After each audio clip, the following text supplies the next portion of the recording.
Bonjour à tous bien-aimés, bienvenue sur Vie TV. Pourquoi faut-il se lever tôt pour la prière du matin? Et surtout, quel est le préalable pour une prière efficace, pour une prière où on va pouvoir communiquer avec Dieu, où on ne sera pas simplement en train de procéder à une sorte de monologue. Alors, le préalable pour s'approcher de Dieu dans la prière, c'est d'avoir fait la paix avec lui, d'avoir accepté Jésus et d'être lavé de ses péchés par le sang de Jésus, bien entendu. Et si je le dis bien aimé, c'est parce que c'est important que chaque personne sache que Dieu n'est pas une baguette magique, Dieu n'est pas non plus un marabout, mais Dieu est une personne qui a une nature sainte et qui ne supporte pas le péché. Je l'ai déjà dit sur BTV et je le redis aujourd'hui. C'est important de savoir que le péché est comme une sorte de mur qui nous sépare de Dieu, qui nous empêche de l'entendre. Par exemple, bien aimé, récemment, une sœur en Christ, une jeune sœur en Christ m'a contactée pour me dire qu'elle elle n'arrivait pas à entendre la voix de Dieu et c'était vraiment une préoccupation pour elle et elle était très embêtée. Donc, en échangeant avec elle par mail, j'ai compris qu'elle vivait encore dans le péché et vraiment elle était à fond dans le péché. Et je lui avais donné beaucoup de conseils parce que je pensais qu'elle savait. Des fois, comme ça, on pense que les gens savent naturellement que le péché nous sépare de Dieu. Donc, j'ai dû lui expliquer et ça m'a permis de comprendre que beaucoup de gens ne savent pas à quel point le péché nous éloigne de Dieu. Donc c'est pour ça que c'est très important pour moi, avant de commencer, d'entrer dans le vif du sujet, de préciser que pour pouvoir communiquer avec Dieu, il faut être lavé par le sang de Jésus. Je vais vous mettre un lien en dessous de la vidéo pour tous ceux qui n'ont pas encore fait la paix avec Jésus, qui ne sont pas sûrs d'être sauvés, d'être lavés par le sang de Jésus. Et comme ça, vous allez pouvoir commencer par ce commencement-là, parce que comme je vous ai dit, c'est le début de toute chose. Alors maintenant, concernant la prière en elle-même, c'est-à-dire le camp de la prière, c'est-à-dire à quel moment est-ce qu'il faut prier, je parle ici de la prière du matin, parce que c'est dans la prière du matin qu'on conçoit la journée. Donc, bien aimé, tu dois prier tôt le matin, c'est-à-dire avant le lever du soleil. En sachant qu'en ce moment en France, à Paris par exemple, le soleil se lève à 6h49 exactement le matin, ce qui te donnerait de te lever si tu vis à Paris, idéalement au moins 1 heure avant, c'est-à-dire dans les coups de 5h30. Il y a des gens qui prient, qui vont jusqu'à se lever à 3h du matin, à 4h, mais pour un début, tu peux te contenter de prier 1 heure avant le lever du soleil, c'est-à-dire dans les coups de 5h30. Et puis au fur et à mesure, tu verras si tu pourras remonter un peu plus haut, te lever un peu plus tôt pour prier. Et la raison pour laquelle, bien-aimé, tu dois te lever tôt, c'est que de la même façon que Dieu s'attend à un agenda pour ta vie.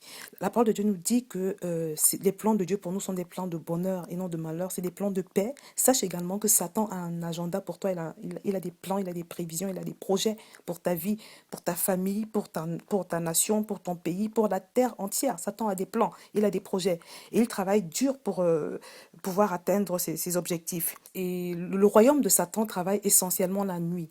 Donc c'est de nuit si tu veux que le monde occulte conçoit ses plans.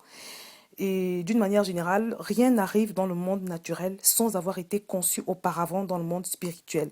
Donc, te lever tôt pour prier te permet d'agir contre les activités du monde spirituel tant qu'il est encore temps.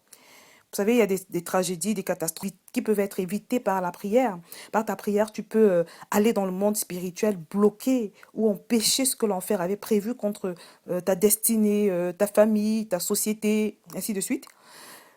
Tu te lèves tôt le matin pour prendre le contrôle de la journée, pour fermer la porte aux catastrophes, pour paralyser les esprits méchants, pour annuler les éventuelles paroles de malédiction qui auraient pu être proférées contre ta vie, contre la vie de tes enfants.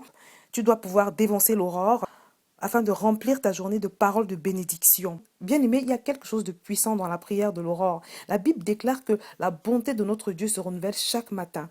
Personnellement, je me rappelle, il y a quelques années, au début des années 2000, j'ai pu entamer une intimité avec Dieu aussitôt que j'avais commencé à me lever tôt pour prier.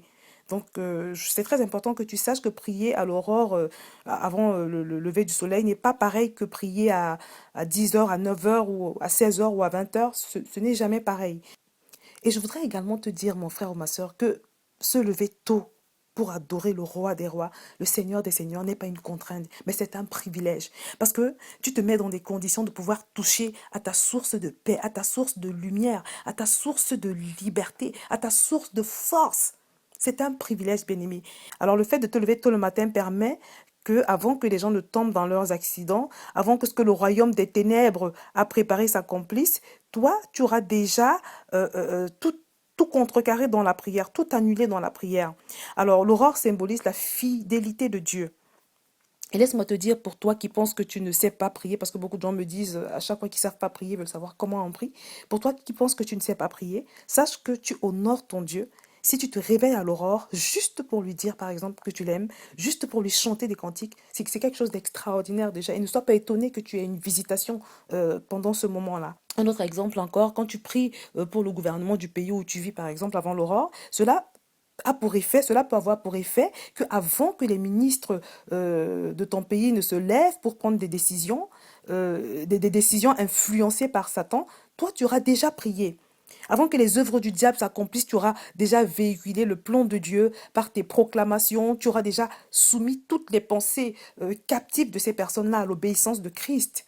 Sache aussi que quand Satan travaille la nuit pour détruire ton voisin, tes enfants, ta famille, en priant à l'aube, bien-aimé, tu auras déjà désamorcé la chose. Fais donc l'effort, mon frère ou ma soeur, de créer les conditions pour pouvoir te lever au moins 1 heure avant l'aurore, afin d'être dans les conditions idéales, comme je l'ai dit, pour une prière efficace. Donc, bien aimé, la prochaine fois, on va étudier le comment de la prière, c'est-à-dire le processus et les étapes du déroulement d'une prière. Toujours, on sera toujours dans le cadre de la prière matinale. Je vais m'arrêter là pour aujourd'hui, bien-aimé. J'espère que tu as compris l'importance de vraiment pouvoir prendre du temps avant le lever du soleil pour communiquer avec ton Dieu, parce que c'est le moment idéal, c'est un moment propice qui favorise l'efficacité de ta prière. Donc, je vais m'arrêter là, bien-aimé. À très bientôt sur VTV. Au revoir.